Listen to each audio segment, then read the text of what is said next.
오랜만에 얼굴들을 뵈니까 너무 행복합니다. 네, 너무 반갑고. 다들 보고 싶으셨죠? 네, 우리 조금 전에 우리 김혜주 집사님 기도해 주시는데 우리 할렐루야 찬양대와 예수사랑 찬양대 찬양이 울려 퍼지기를 원합니다 하는데 정말 가슴이 찡했습니다. 하루속히 빨리 코로나 사태가 좀 종식되어서 마음껏 찬양하고, 물론 마스크를 쓰고 계시는 것도 다들 미인 미남이시지만 벗어서 더 아름다운 모습들을 볼 수 있기를 간절히 바랍니다. 심리학 실험 중에 보이지 않는 고릴라라는 아주 유명한 실험이 있습니다. 심리학계에서는 지금도 여전히 손꼽히는 실험 중 하나로 꼽히는 아주 대단한 실험입니다. 그런데 그 실험의 내용을 보면 사실은 또 아무것도 아닌 것처럼 보이기도 합니다.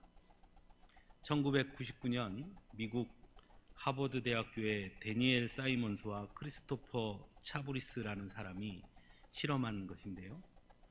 6명의 학생들을 두 팀으로 나누어서 한 팀은 검은색, 다른 한 팀은 흰색의 티셔츠를 입게 했습니다. 그리고는 두 팀에게 공을 하나 주어서 그 두 팀이 공을 서로 패스하는 모습을 영상으로 찍어서 실험자들에게 보여주었습니다.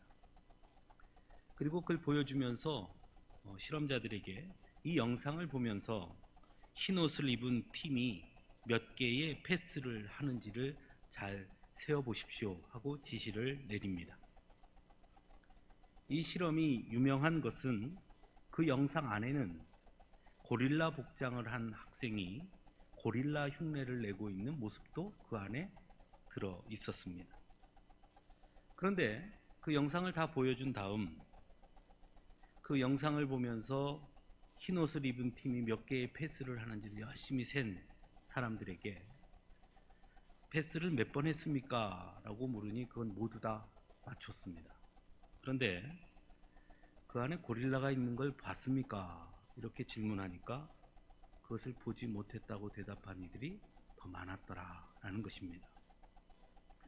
똑같은 영상을 보았지만 흰옷 입은 팀이 몇 개의 패스를 하는지에만 너무 집중하고 관심을 가진 나머지 중간에 고릴라 옷을 입고 고릴라 흉내를 내고 있는 모습이 버젓이 있었음에도 불구하고 그것은 보지 못했다라는 것입니다.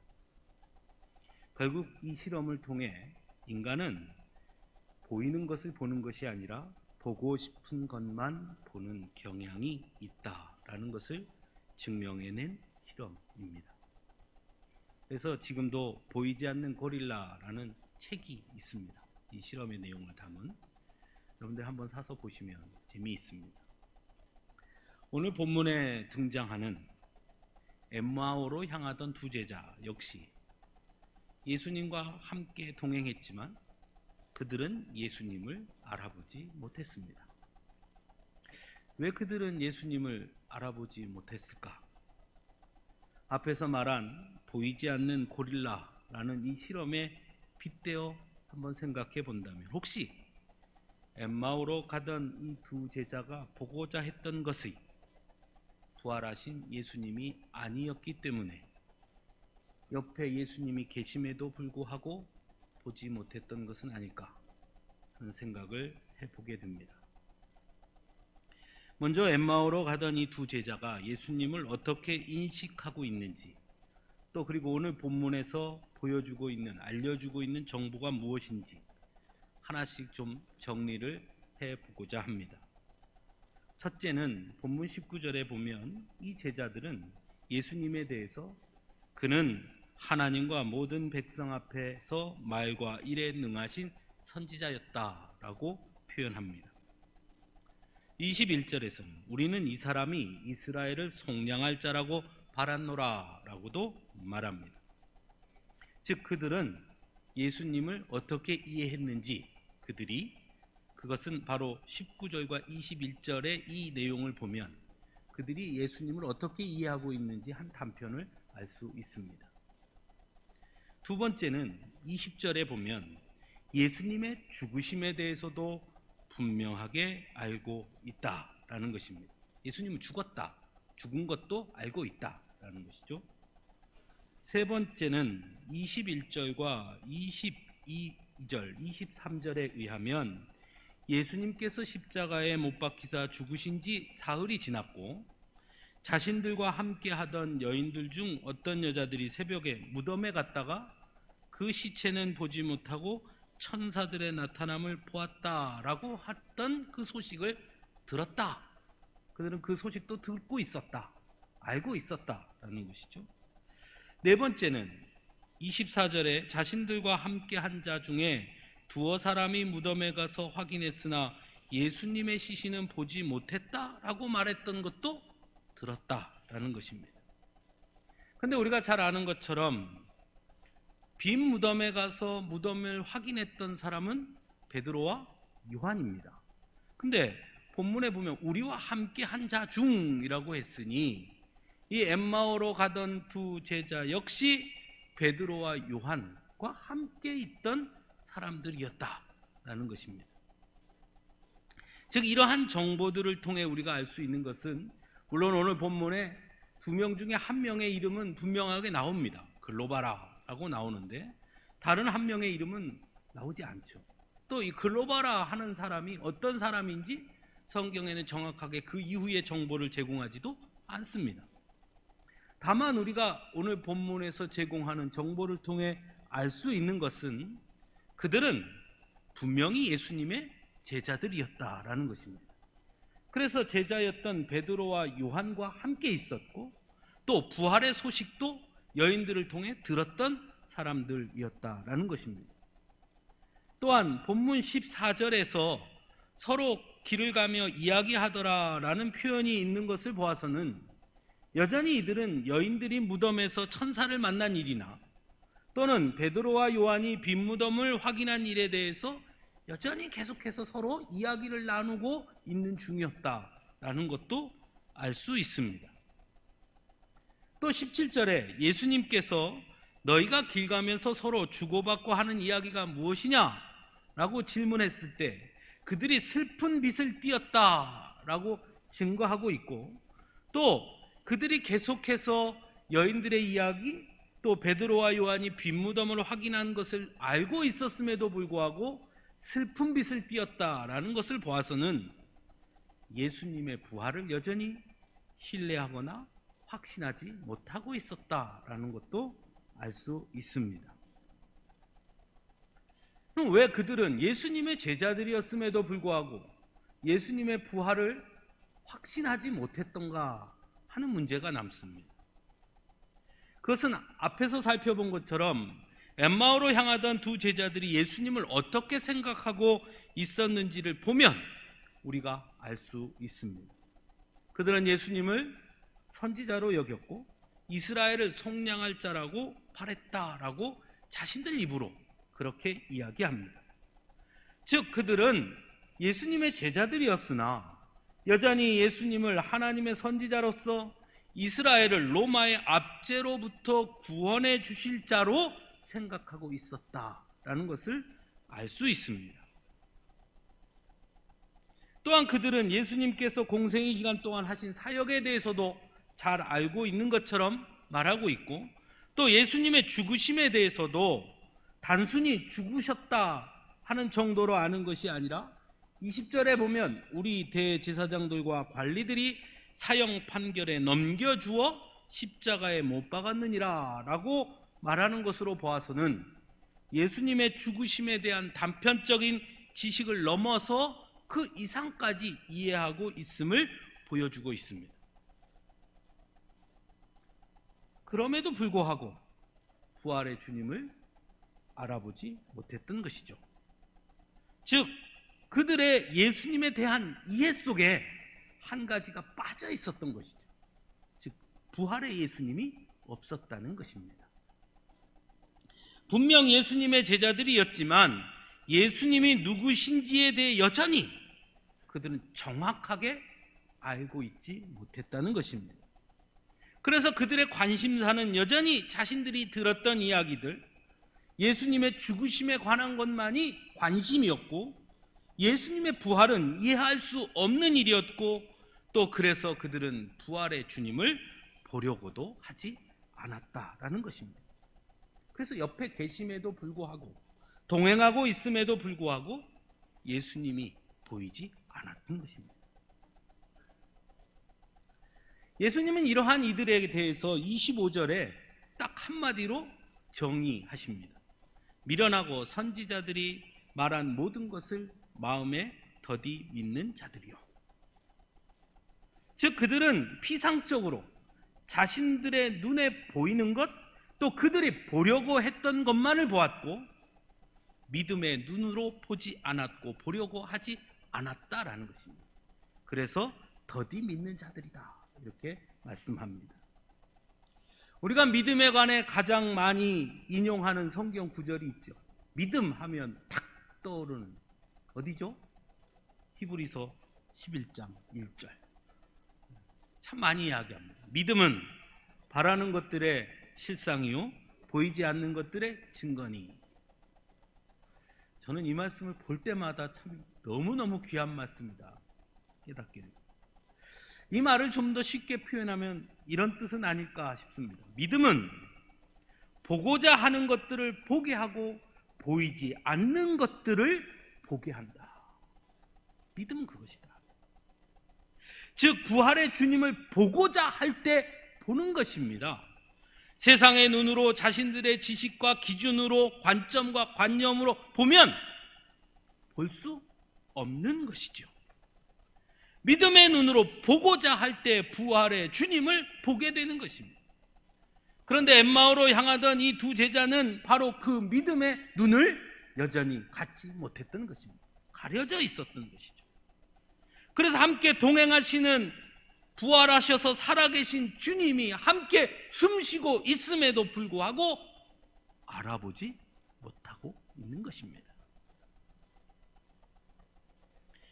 하지만 우리가 잘 아는 것처럼 31절에 보면 이런 이들이 눈이 밝아져 예수님을 알아보았다라고 말합니다. 문제는 어떻게 눈이 밝아졌는가 하는 것이죠. 사실 우리에게 중요한 건 그것입니다. 왜냐하면 우리도 눈이 밝아져서 부활의 주님을 볼 수 있어야 하지 않겠습니까? 하나님이 우리에게 보여주시고자 하시는 것을 볼 수 있어야죠. 우리의 눈이 밝아져야죠. 그럼 이들이 어떻게 눈이 밝아졌는가 하는 것입니다. 먼저 27절입니다. 예수님은 그들에게 모세와 모든 선지자의 글로 시작하여 모든 성경에 쓴 바 예수님에 관한 것을 자세히 설명해 주십니다. 무엇을 통해 가려진 눈이 밝아졌습니까? 하나님의 말씀을 통해 그들의 가려진 눈이 밝아진 것입니다. 믿음의 눈을 갖게 된 것입니다. 로마서 10장 17절에서 사도 바울은 믿음은 들음에서 나며 들음은 그리스도의 말씀으로 말미암았느니라 라고 전합니다.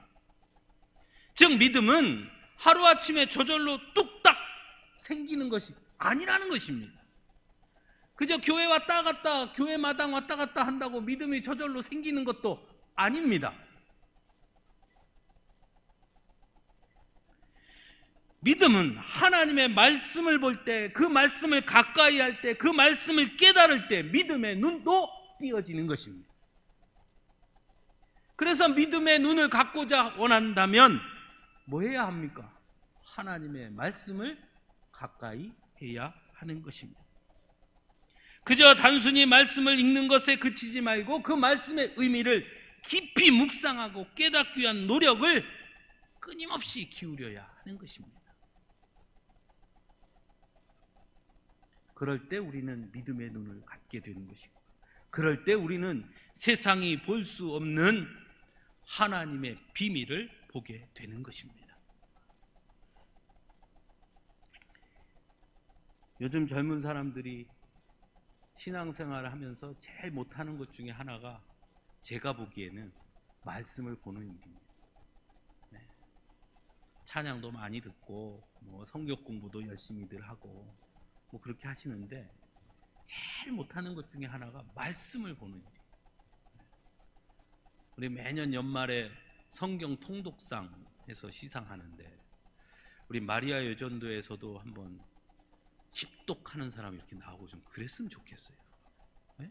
우리 권사님들만 맨날 막 5독, 7독 막 좀 마리아 여전도에서도 저는 올 한 해 5독, 7독 했는데 좀 이랬으면 좋겠는데 참 어려워요. 우리 중고등부 학생들도 1년에 최소한 저 성경 신약은 한 번 다 읽었습니다. 구약 성경은 다 읽었습니다. 좀 이랬으면 좋겠는데 교회를 아동부에서부터 청년대까지 다 다녔어도 우리 성경 찾아봅시다. 나훔 그러면 성경에 나훔이 있어요?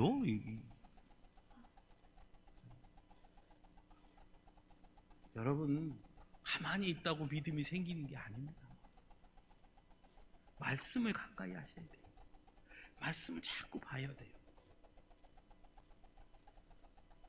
두 번째는 본문 30절입니다. 예수님은 그들과 함께 음식을 잡수십니다. 떡을 가지고 축사하시고 떼어 그들에게 주십니다.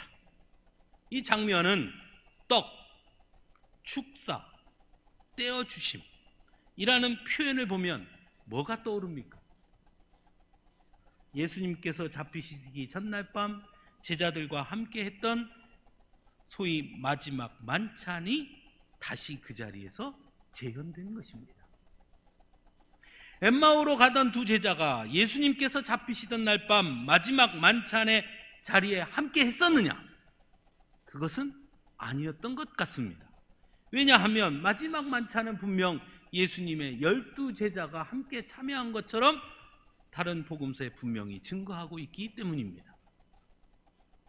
오히려 엠마오로 향하던 이 두 제자들은 지금 부활하신 주님께서 베푸신 이 성찬에 어떻게 보면 처음으로 참여한 자들이라고 하는 것이 옳을 것입니다. 12사도들 앞에서 예수님께서 다시 성찬을 베푸셨다면 그것은 12사도들에게 예수님이 잡히시기 전날 밤을 기억하게 하시기 위함이다 라고 이해할 수 있습니다. 그러나 이 엠마오로 향하던 두 제자들은 그 성찬에 참여하지 않은 자들이었다면, 그렇다면 오늘 예수님께서 다시 펼치신 이 성찬은 단순히 예수님이 잡히시기 전날 밤의 그 기념 식사가 아닌 새로운 의미임을 드러내는 것이다 할 수 있습니다. 무엇이냐? 성찬을 통해 우리는 부활의 주님을 만나게 된다라는 것입니다. 그래서 초대교회는 성도들이 모일 때마다 성찬을 나누었습니다. 그리고 그 안에서 날마다 그들은 부활의 주님을 만났고 고백하고 했던 것입니다. 우리 역시 왜 교회에서 성찬을 하느냐? 그 성찬을 통해 우리는 우리를 위해 흘리신 주님의 살과 피를 기억하고 또한 부활하신 주님을 성찬을 통해 만나게 되는 것입니다. 그래서 우리 지난 주일에는 1구역 우리 성찬식을 했고요. 오늘은 예배 마치면 2구역 성찬식을 할 겁니다. 계속해서 5월 한 달, 아마 5월 넷째 주까지 하면 6구역까지 다 성찬식을 하게 될 것 같고, 그리고 나면 5월 마지막 주에는 그때쯤 되면 좀 코로나가 정리가 되면 그때는 또 전체가 한번 성찬식을 할 수 있지 않을까 이렇게 기대합니다. 어쨌든 성찬을 통해 부활의 주님을 만나게 된다는 것입니다. 그러므로 우리 역시 성찬에 참여할 때마다 더욱더 경건함으로 참여해서 이 성찬을 통해 부활의 주님을 만나는 감격을 누릴 수 있어야 한다는 것입니다.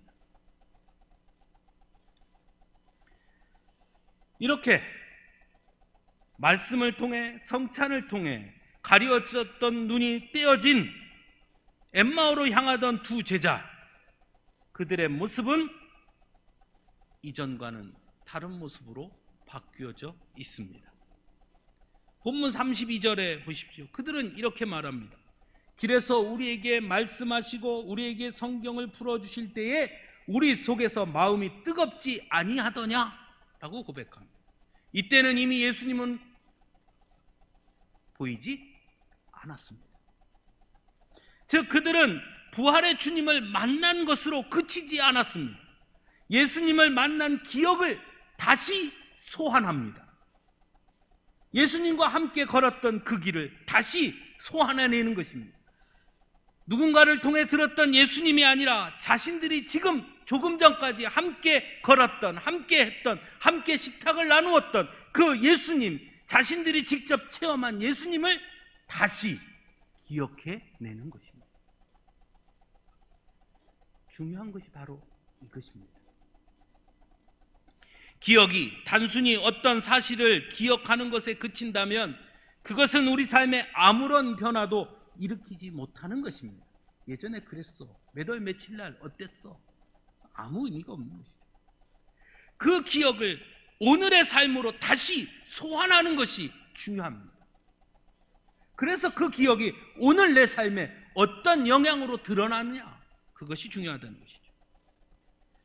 요즘 유행어 중에 라떼는 말이야 라는 말이 있습니다. 커피 중에 라떼가 있거든요. 그래서 거기에 빗대어서 하는 말인 것 같아요. 즉 무슨 뜻입니까? 라떼는 말이야, 왕년에는 말이야, 예전에는 말이야, 그때는 말이야, 다 이런 말이에요. 단순히 과거의 사실을 기억하는 것에 그치면 듣는 이들도 지겹고 말하는 이도 별번 남는 것이 없습니다. 그런데 가끔 생각해 보면 신앙도 마찬가지가 아닌가 싶습니다. 예전에는 말이야, 내가 청년일 때는 말이야, 내가 젊었을 때는 말이야, 한때는 내가 이렇게 헌신도 했었어. 그때는 내가 이렇게 기도했어. 그때는 말이야 내가 이렇게 예배당을 다녔다니까.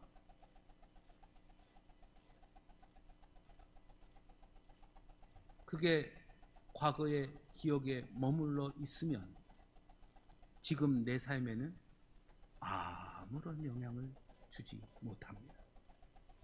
중요한 것은 오늘의 삶에서 그 기억을 소환하는 것입니다. 그때 그 열심이 오늘 내 삶에서는 어떻게 드러나고 있는가 되새겨야 하는 겁니다. 엠마오로 향하던 두 제자들은 비록 짧은 시간이었지만 예수님을 만났고 예수님을 통해 들었던 성경과 함께 나누었던 그 만찬, 그 식탁을 다시 소환해냅니다. 그리고 고백합니다. 우리 속에서 마음이 뜨겁지 않더냐? 예수님의 만남을 다시 기억하고 그 기억 속에서 자신들이 뜨거웠던 마음을 다시 확인한 것입니다. 예전에 내가 그렇게 하나님 앞에 헌신했을 때 내 마음이 뜨거웠지 않았느냐? 그 다음 33절에 곧 그때로 일어나 예루살렘으로 향했다라고 본문은 증거합니다. 그 뜨거웠던 기억을 다시 소환한 그들은 그곳으로 그치지 아니하고 가던 길의 방향을 바꾸었습니다.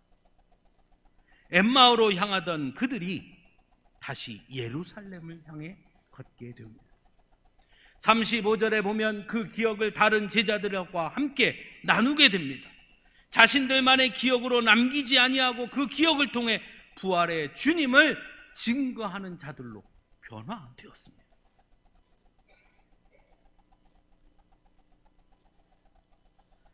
사랑하는 성도 여러분, 여러분도 모두 예수님에 대한 기억이 있지요. 예수님을 처음 만났던 그 기억, 믿음으로 살려고 애쓰며 밤새 눈물 흘려 기도했던 그 기억, 주님의 은혜를 깨닫고 감사했던 그 기억, 내 삶의 증거로 보여주셨던 주님의 사랑의 증거들의 기억. 예전에는 그랬죠. 그때는 가슴이 뜨거웠죠. 그때는 예수님 생각만 해도 눈물이 흘렀죠.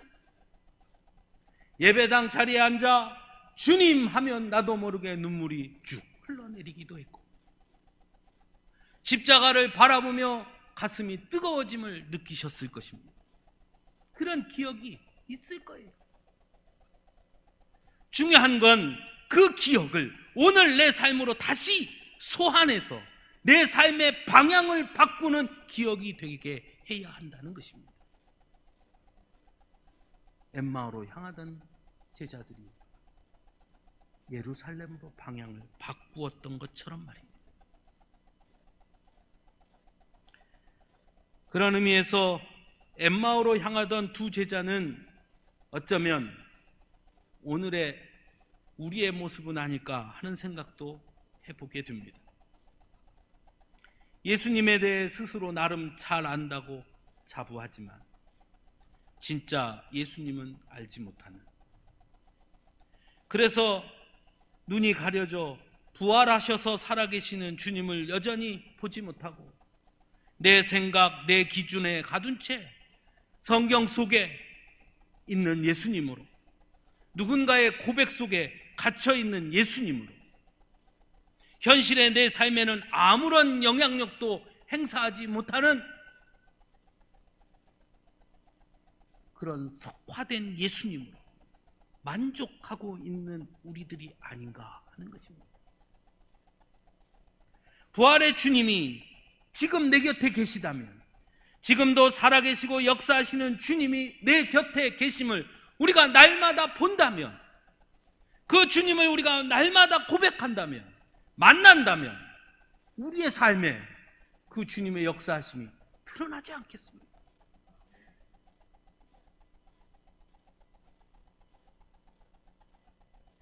엠마오로 향하던 두 제자도 예수님을 알았습니다.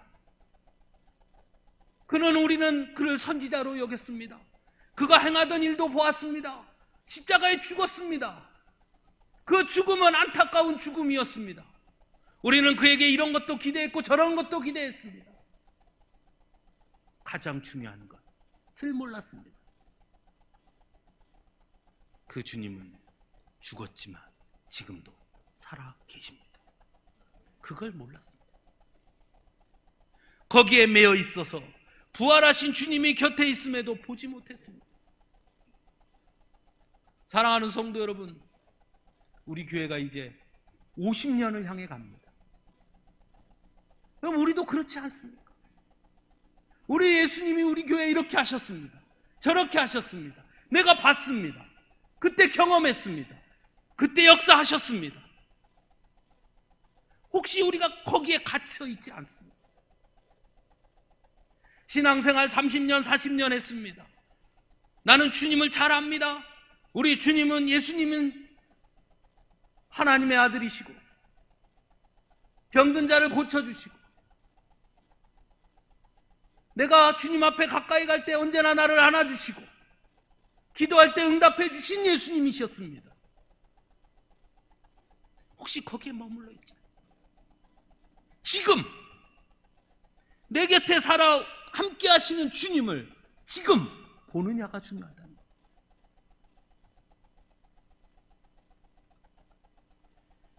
우리의 눈이 가려져서 부활의 주님을, 지금도 역사하시는 주님을 만나지 못한다면 우리는 과거의 기억을 하는 채 예수님이 원하시는 곳이 아닌 다른 곳을 향해 마치 예루살렘이 아니라 엠마오로 향해 가던 제자들처럼 우리는 지금 혹시 다른 길을 향해 방황하고 있는 것은 아닌지 돌아봐야 합니다.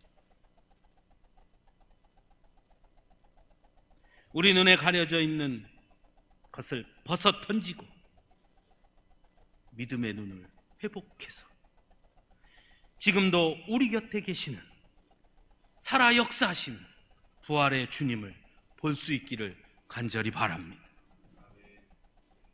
과거에 머물러 있지 않고 그 과거의 기억을 다시 소환해 그 뜨거웠던 가슴이 오늘의 내 삶에 다시 타올라 오늘 내 삶을 변화시키는 우리 모두가 될 수 있기를 간절히 바랍니다. 저는 코로나 이 사태를 지금 많이 좋아졌지요. 사람의 감정이라는 게 참 오묘하다 그런 생각이 들었습니다. 막 걱정되고 염려되고 왜 하나님 이렇게 하셨을까 뭐 이런 생각도 하고 그랬었는데요. 시간이 이렇게 지나면서 점차 그런 생각이 들었어요. 이 시간이 우리 교회 성도들에게 교회가 얼마나 중요한지, 함께 예배드림이 얼마나 감사한 것인지, 또 내 믿음이 어느 정도였는지 곰곰이 돌아보는 시간들이 되었겠구나. 저 스스로도 그랬어요.